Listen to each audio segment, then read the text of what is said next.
yàlla teral leen lislaam soxla na ndaw ñu mel ne yéen. takbir takbir labbayka. nag comme que moo ñu gënal loolu lépp moo ñu gënal Emmanuel Macron moo ñu gënal ñi saay-saay yi mel ni moom moo ñu gënal waxkatu ñaawteef yi mel ni moom yàlla nag moo ko yëkkatil boppam xar suñuy xool def ko ci ñuy dund di ko bëgg di dee di ko bëgg fas yéene dekki di ko bëgg tey fas yéene wax ni fépp fu waay mën a nekk na xam ni touche pas à mon prophète c'est une réalité ici au Sénégal jigéen ñi nag xam نذهب رسالة إليه ونشر الرسوم الثانية التي تترتب مشاعر وعواطف كل من يتلفظ بكلمة لا إله إلا الله سيدنا محمد رسول الله عليه فإننا معاشر كيفنا والنبي الرسول صلى الله عليه وسلم الذي قال الله في حقه إلا ترسله فقد نصره الله وقال في حق النبي أولى بالمؤمنين من أنفسهم وأزواجهم وأولادهم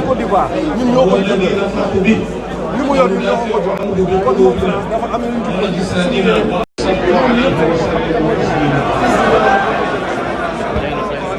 السلام عليكم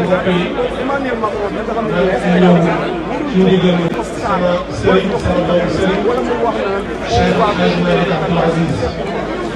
ويبلغ المولانا أنك شمس الاتجاه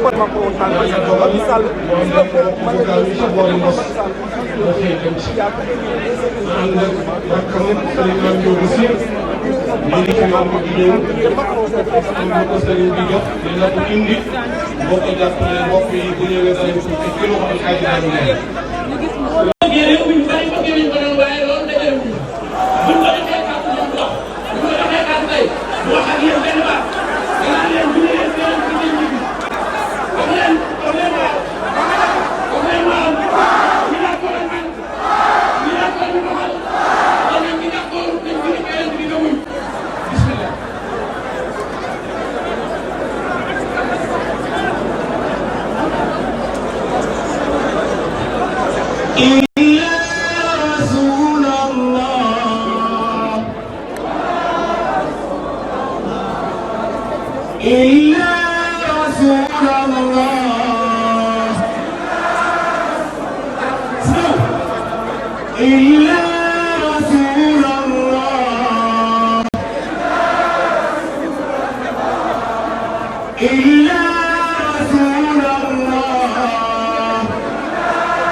benn sens rek la Macron am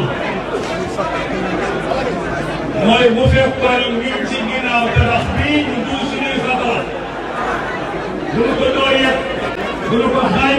waaye sunu sago lañ koy sotti rek dal tooy kat loolu nag tàmbali na tey innahum yakiiduuna kayda wa akiidu kayda innahum يكيدون كيدا وأكيد كيدا إنهم يكيدون كيدا وأكيد كيدا